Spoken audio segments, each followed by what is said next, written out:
అందరికీ శ్రీమాత్రే నమః. మీ తెలుగింటమ్మాయి లతా వ్లాగ్స్. కొబ్బరి చట్నీ ఒకేలా కాకుండా డిఫరెంట్‌గా ఒకసారి ఇలా ట్రై చేద్దాం. చాలా టేస్టీగా ఉంటుంది. చట్నీ మాత్రం చాలా ఎక్సలెంట్‌లో ఉంటది. ఇడ్లీకి, దోసకి కూడా చాలా బావుంటది. ఆనియన్ కొబ్బరి చట్నీ. ఫస్ట్ కళాయి తీసుకొని అందులో ఆయిల్ వేసుకోవాలి. ఆయిల్ వేసుకున్న తర్వాత జీలకర్ర వేసుకోవాలి. కూడా వేగిన తర్వాత 4 పచ్చిమిరపకాయలు చిదిమి వేసుకున్నానండి.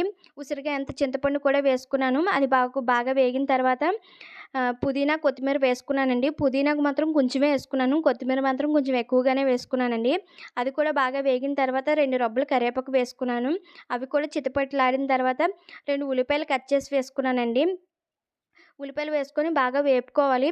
బ్రౌన్ కలర్ వచ్చే వరకు వేపుకోవాలండి. లేకపోతే చట్నీ స్మెల్ వస్తుంది. ఆనియన్ స్మెల్ వస్తుందండి. అసలు టేస్ట్ బాగోదండి. ఆనియన్ మాత్రం బ్రౌన్ కలర్ వచ్చే వరకును వేపుకొని పక్కన పెట్టుకోవాలండి.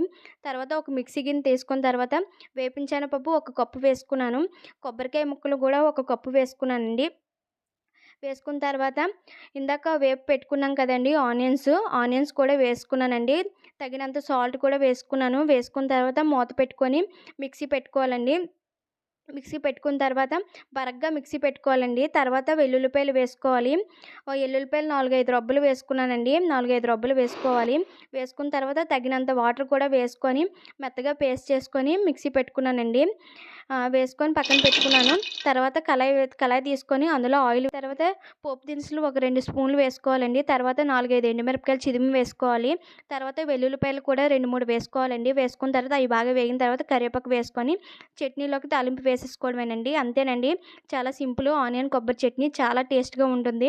నార్మల్ చట్నీ కన్నా ఈ చట్నీ చాలా టేస్ట్‌గా ఉంటుందండి. నా వీడియో నచ్చినట్టయితే లైక్ చేయండి, షేర్ చేయండి, కామెంట్ చేయండి. ఛానల్ మాత్రం సబ్స్క్రైబ్ చేసుకోవడం మాత్రం మర్చిపోకండి.